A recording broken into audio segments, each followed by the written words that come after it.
আসসালামু আলাইকুম ওয়া রাহমাতুল্লাহ নাহমাদুহু ওয়া নুসাল্লি আলা রাসূলিহিল কারীম আম্মা বাদ।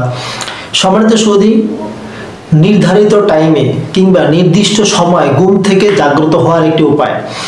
আমরা যখন ঘুমাবো তো মোটামুটি সকলেই তো চাই, বিশেষ করে যারা ফজরের নামাজ পড়ে বা কর্মজীবী কিংবা টাইম সময় মেনটেন করে, তাদের জন্য এই ভিডিওটা বেশ উপকার হবে। কারণ নির্ধারিত সময়ে নির্দিষ্ট টাইমে ঘুম থেকে উঠতে আমরা সবাই চাই।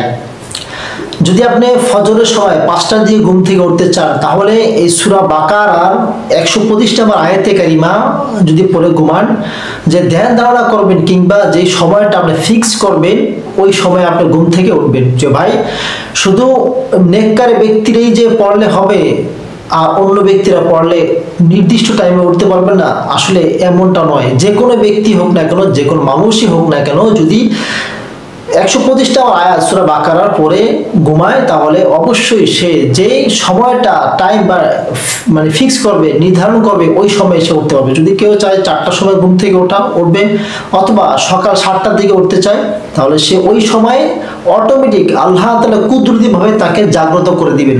কেউ স্বপ্ন দেখে, চাই স্বপ্নটা যে কোনো বিষয়ের হতে পারে বা স্বপ্নদোষ, তো স্বপ্ন সাধারণত মানুষ যখন দেখে, দেখার পর অটোমেটিক সে কিন্তু জাগ্রত হয়ে যায়।